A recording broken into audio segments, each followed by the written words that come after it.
Chapter 27 Essay writing.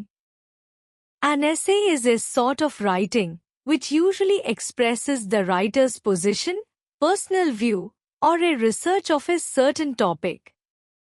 The word essay is derived from the Latin word exegeum, meaning the presentation of a case. This form of written composition aims to examine one's knowledge and ability to express personal ideas or opinions on a particular topic. निबंध एक प्रकार की लेखनी है जो आम तौर पर लेखक की स्थिति, व्यक्तिगत दृष्टिकोण या एक विशिष्ट विषय पर किए गए शोध को व्यक्त करती है। निबंध शब्द लैटिन शब्द एक्सेजियम से लिया गया है, जिसका अर्थ है एक मामले का प्रस्तुतिकरण। यह लिखित रचना का प्रकार किसी के ज्ञान और व्यक्तिगत विचारों या राय को विशेष विषय पर व्यक्त करने की क्षमता की जांच करने का उद्देश्य रखता है। निबंध लेखन का उद्देश्य विचारों और दृष्टिकोणों को स्पष्ट रूप से और व्यवस्थित तरीके से व्यक्त करना है। इसमें लेखक अपने विचारों का विस्तार से वर्णन करता है और यह एक अध्ययन, राय या किसी विषय पर गहन विचार प्रस्तुत करने का अवसर प्रदान करता है। निबंध लेखन के दौरान लेखक को अपने विचारों को प्रभावी ढंग से और सटीकता से प्रस्तुत करने की आवश्यकता होती है। In general, an essay has 3 parts. एक introduction. An introduction gives the reader an idea of what they are about to learn and presents an argument in the form of a proposal statement. एक परिचय पाठक को यह बताता है कि वे क्या जानने वाले हैं और एक प्रस्तावक वाक्य के रूप में एक तर्क प्रस्तुत करता है। परिचय में लेखक अपने निबंध के विषय और उद्देश्यों का संक्षेप में वर्णन करता है। यह पाठक को यह समझाने का अवसर प्रदान करता है कि निबंध का मुख्य उद्देश्य क्या है और इसमें कौन सी प्रमुख बातें शामिल हैं।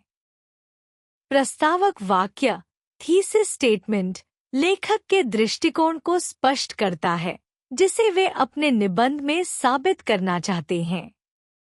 दो बॉडी और middle section provides evidence used to prove and persuade the reader to accept the writer's particular point of view. मूल भाग या मध्य खंड प्रमाण प्रदान करता है जिसका उपयोग लेखक के विशिष्ट दृष्टिकोण को साबित करने और पाठक को राजी करने के लिए किया जाता है। निबंध का मुख्य भाग विस्तृत रूप से लेखक के तर्क और विचारों का समर्थन करने वाले प्रमाण प्रस्तुत करता है। यह पाठक को समझाने का कार्य करता है कि लेखक के विचार क्यों सही हैं। इस भाग में तथ्यों, आंकड़ों, उदाहरणों और विश्लेषण का उपयोग किया जाता है ताकि लेखक के दृष्टिकोण को सुदृढ़ किया जा सके। 3 conclusion. A conclusion summarizes the content and findings of the essay. निष्कर्ष निबंध की सामग्री और निष्कर्षों का सारांश प्रस्तुत करता है। निष्कर्ष में लेखक अपने निबंध के मुख्य बिंदुओं का सार प्रस्तुत करता है और यह पाठक को एक अंतिम विचार देने का काम करता है। इसमें लेखक अपने विचारों को संक्षेप में पुनः प्रस्तुत करता है और यह बताता है कि निबंध से क्या निष्कर्ष निकाला जा सकता है। निष्कर्ष एक अच्छा समापन होता है जो पाठक को विचार करने के लिए कुछ छोड़ता है। Read some given sample essays. Terrorism. आतंक. World had faced lots of challenges such as poverty, population growth, hunger, illiteracy, inequality, and many more. However, terrorism is highly dangerous till now, affecting mankind and humanity. दुनिया ने गरीबी, जनसंख्या वृद्धि, भूख, अशिक्षा, असमानता और कई अन्य चुनौतियों का सामना किया है। हालांकि आतंकवाद अब तक अत्यधिक खतरनाक है, जो मानवता और इंसानियत को प्रभावित कर रहा है। इस वाक्य में लेखक यह कह रहे हैं कि दुनिया ने कई गंभीर समस्याओं का सामना किया है, लेकिन आतंकवाद अब तक सबसे खतरनाक समस्या बनी हुई है जो मानवता को प्रभावित कर रहा है। यह ध्यान दिलाता है कि अन्य समस्याएं भी हैं, लेकिन आतंकवाद का प्रभाव बहुत अधिक है और यह मानवता के लिए खतरा बन चुका है। It is complicated to handle this dangerous and frightening disease, which is affecting people mentally and intellectually. इसे संभालना जटिल है। यह खतरनाक और डरावनी बीमारी है जो लोगों को मानसिक और बौद्धिक रूप से प्रभावित कर रही है। यह वाक्य आतंकवाद के प्रभाव को एक बीमारी के रूप में दर्शाता है जो न केवल शारीरिक रूप से बल्कि मानसिक और बौद्धिक रूप से भी लोगों को प्रभावित करता है। यह बताता है कि आतंकवाद एक ऐसी समस्या है जिसे संभालना बहुत कठिन है। Terrorism is an act of using international violence by a group of frustrated people, called terrorists, to achieve some political, religious, or individual goals. आतंकवाद एक ऐसी क्रिया है जिसमें कुछ निराश लोगों द्वारा, जिन्हें आतंकवादी कहा जाता है, अंतर्राष्ट्रीय हिंसा का उपयोग किया जाता है ताकि वे कुछ राजनीतिक, धार्मिक या व्यक्तिगत लक्ष्यों को प्राप्त कर सकें। यह वाक्य आतंकवाद की परिभाषा देता है। आतंकवाद को कुछ निराश व्यक्तियों द्वारा उनके उद्देश्य को प्राप्त करने के लिए हिंसा का प्रयोग बताया गया है। यह हिंसा उनके राजनीतिक, धार्मिक या व्यक्तिगत उद्देश्यों के लिए होती है। इस वाक्य में आतंकवाद के उद्देश्य को स्पष्ट किया गया है। The spread of terror by the terrorists is increasing day by day. आतंकवादियों द्वारा आतंक का फैलाव दिन-ब-दिन बढ़ रहा है। यह वाक्य यह बताता है कि आतंकवाद का प्रभाव लगातार बढ़ रहा है और यह समाज पर एक बड़ा खतरा बन गया है। यह आतंकवाद की बढ़ती समस्या को दर्शाता है। Terrorism does not follow any rules or laws. It only attacks society or a colony or a crowd of innocent people in order to spread terror as well as give pressure to the government to fulfill their demands. आतंकवाद कोई नियम या कानून का पालन नहीं करता। यह केवल समाज, कॉलोनी या निर्दोष लोगों की भीड़ पर हमला करता है ताकि आतंक फैलाने के साथ साथ सरकार पर दबाव डाल सके कि वे उनकी मांगों को पूरा करें। यह वाक्य आतंकवाद की क्रूरता को दर्शाता है।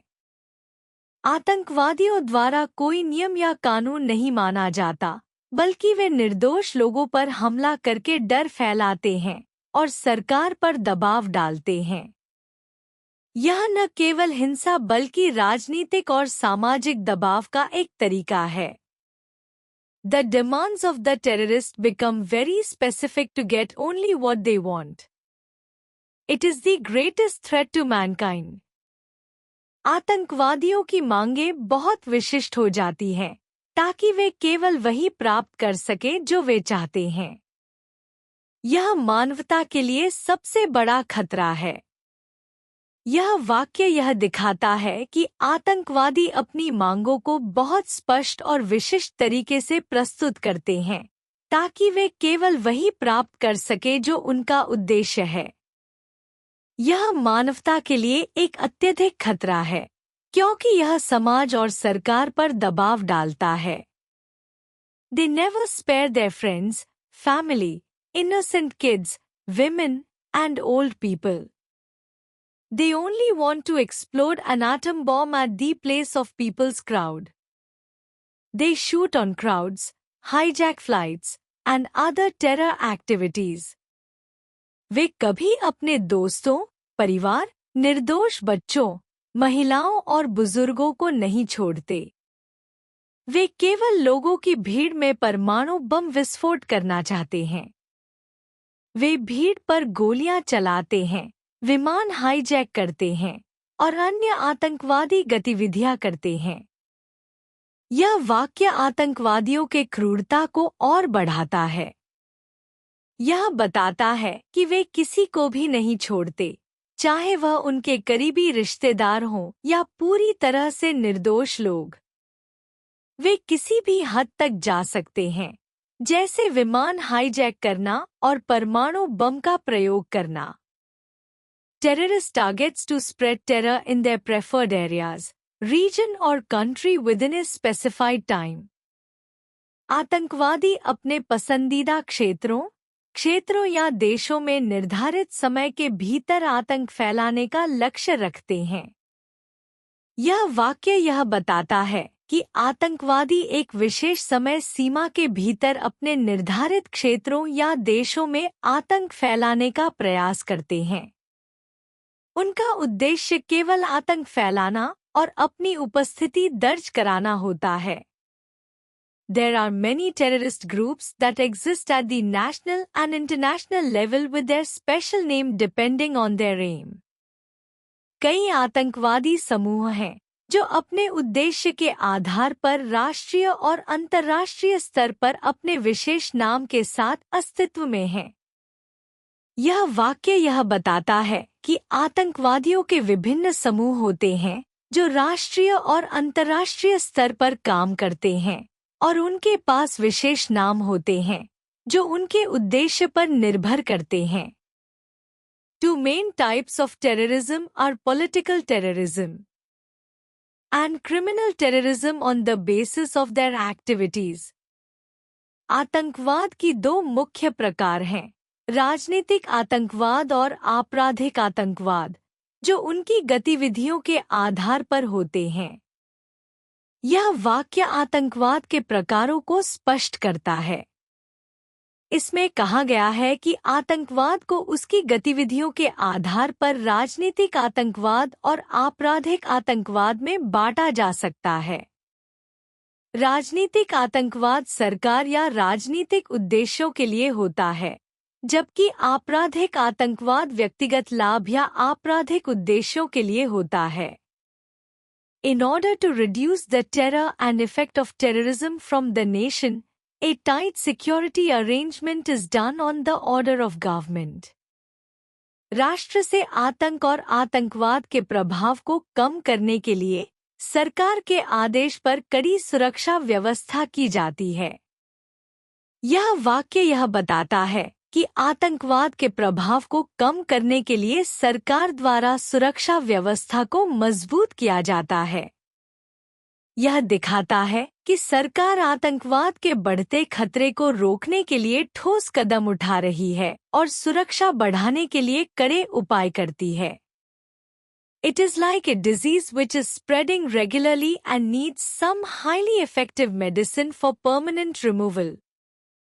यह एक बीमारी की तरह है जो लगातार फैल रही है और इसके स्थायी रूप से निवारण के लिए कुछ अत्यधिक प्रभावी दवा की आवश्यकता है। यह वाक्य आतंकवाद को एक बीमारी के रूप में तुलना करता है जो समय के साथ फैलती रहती है और इसके समाप्ति के लिए एक प्रभावी उपाय की आवश्यकता होती है। यह समझाता है कि आतंकवाद एक बढ़ती हुई समस्या है जिसे रोकने के लिए एक स्थायी और प्रभावी समाधान की जरूरत है। Role of women in Indian society. भारतीय समाज में महिलाओं की भूमिका।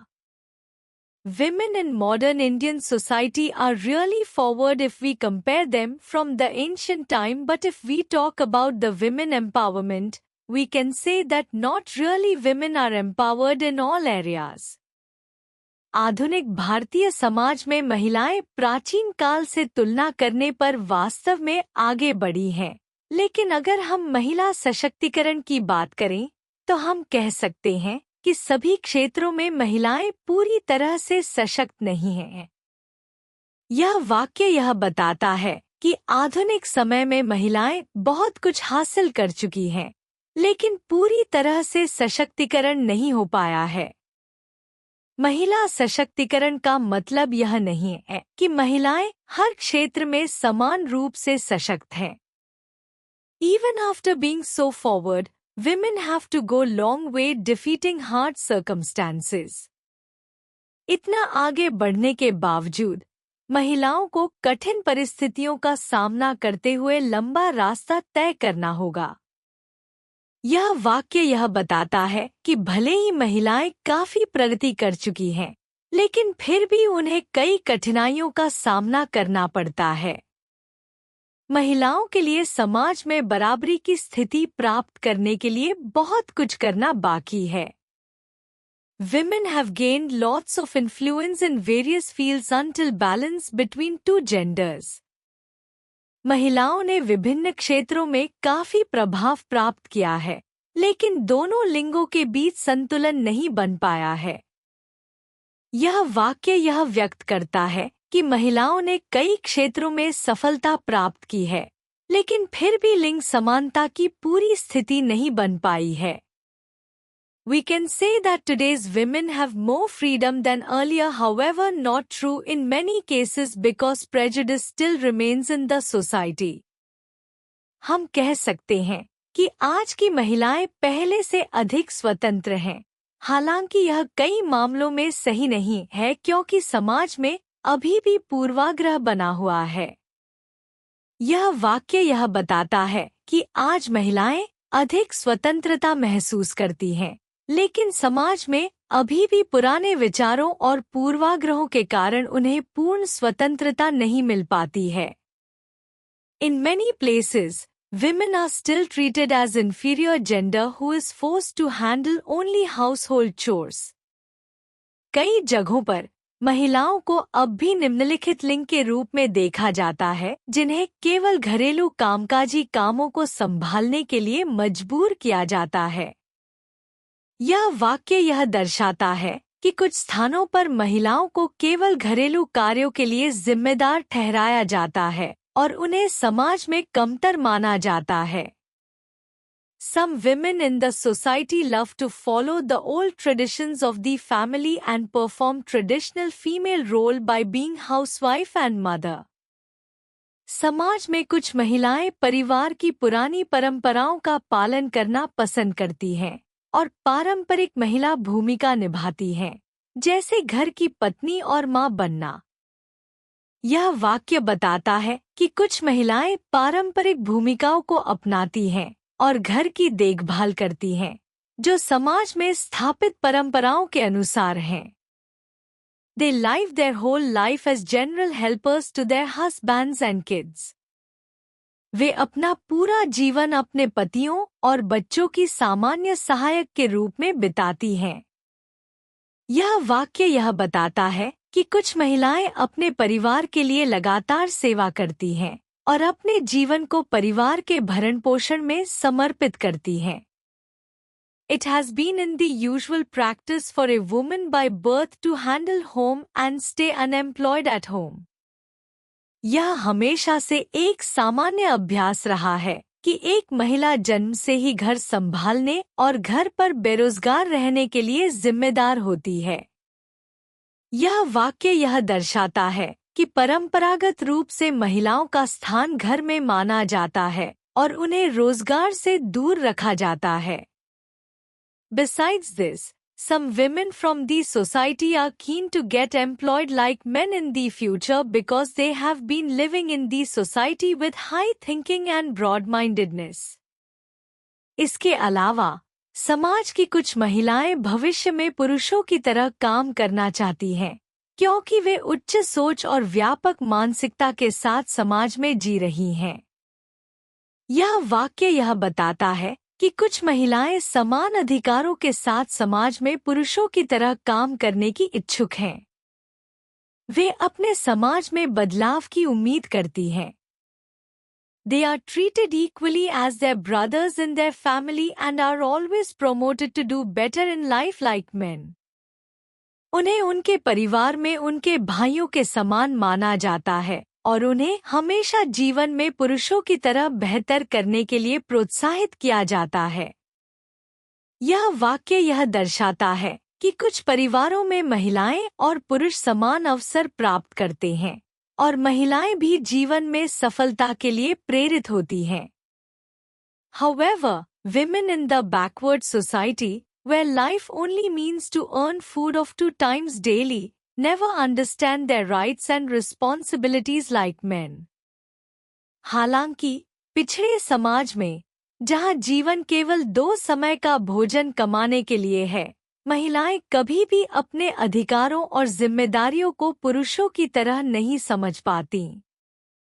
यह वाक्य यह बताता है कि कुछ पिछड़े समाजों में महिलाएं गरीबी और जीवन की बुनियादी जरूरतों में उलझी रहती हैं और वे अपने अधिकारों और कर्तव्यों को पूरी तरह से नहीं समझ पाती। All the difference are just because of the lack of proper education and education system in that area. सभी भेद केवल उस क्षेत्र में उचित शिक्षा और शिक्षा प्रणाली की कमी के कारण हैं।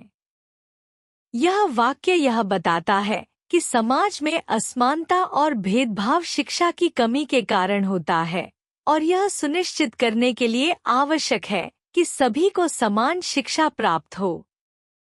Women need to realize their role towards their society and country together with their roles at home, which is possible through the continuous effort, gender equality and women empowerment.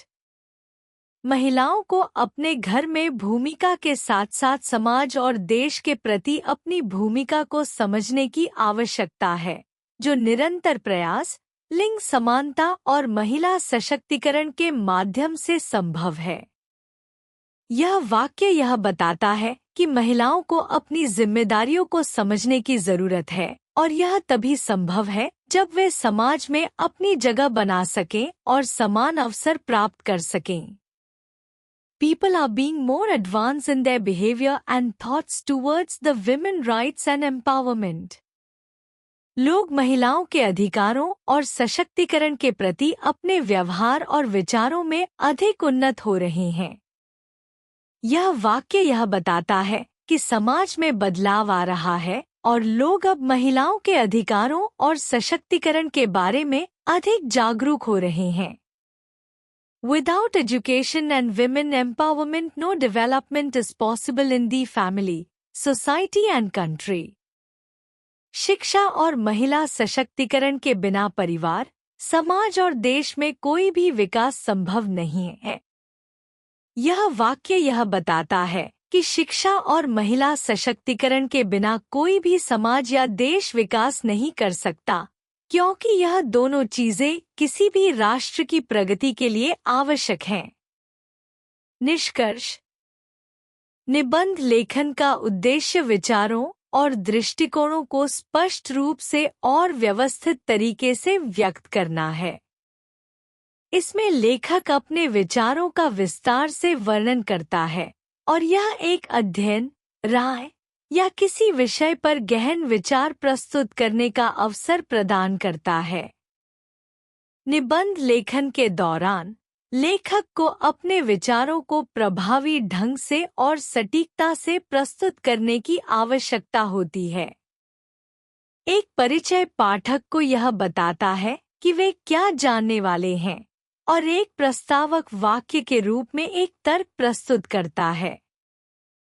मूल भाग या मध्य खंड प्रमाण प्रदान करता है जिसका उपयोग लेखक के विशिष्ट दृष्टिकोण को साबित करने और पाठक को राजी करने के लिए किया जाता है। निष्कर्ष निबंध की सामग्री और निष्कर्षों का सारांश प्रस्तुत करता है।